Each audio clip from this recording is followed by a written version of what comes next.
Early on, people actually thought that autism was due to a refrigerator mother, thanks to Bettelheim. And in between the 1940 and late 1960s, these poor moms were approached by physicians who said, the reason your child acts this way is because you are a cold mother. And then they ripped these children out of these mothers' arms, literally, and put them in institutions and said that was the only way they were going to get better. And of course, the institutions were so much more warm. Anyway, they really understood, starting in the early 60s, they started to understand that this theory probably was not true and that it was not due to environment. They saw this through twin studies, because you can actually have identical twins where one child has autism and the other child does not. The deprived environment theory is also one, but they really, this theory really said, well, they're forced to retreat because they're trying to escape this awful environment. Neither of these really panned out. There's really nothing that puts any blame on people in the child's environment. We now know it's a developmental disorder of neurobiological origin. However, I have to say there are many professionals who still have this kind of overlying blame theory going on.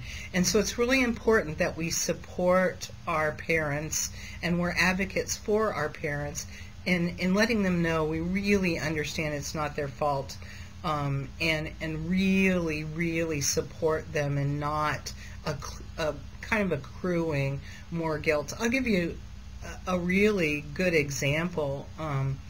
I have a young child in a very small town who is, I have consulted with on his case, and he got a toothache, and he was taken to his physician, and his physician told them that, he wasn't going to get it any better the way they were raising him, that he really needed to go to an institution, and maybe they should even Baker Act him for a while right now, because he's now self-injurious and was starting to attack them. And this mother then, internalized that, thought that, what she was doing wrong.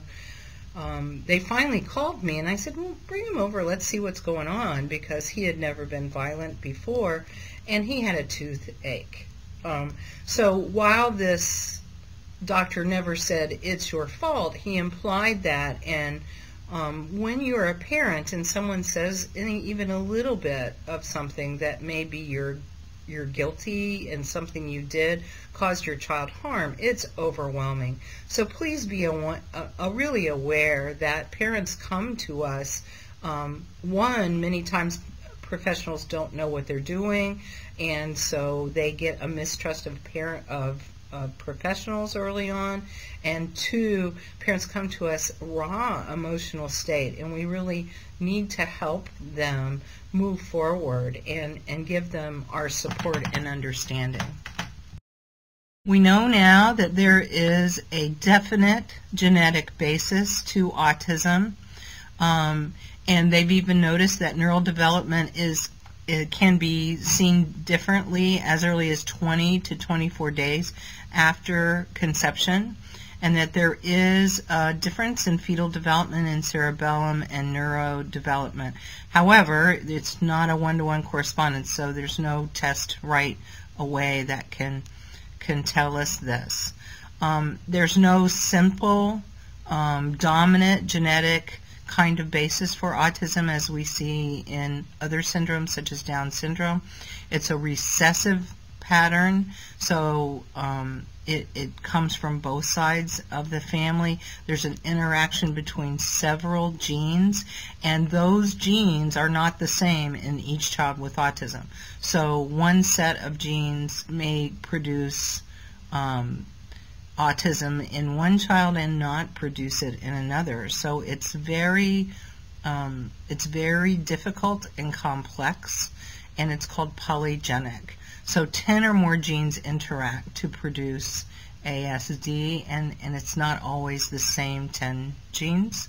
So we have a ways to go, but genetic research is really opening up a world of information in this area for us. So genetics has really started to open up a lot of information about children with autism.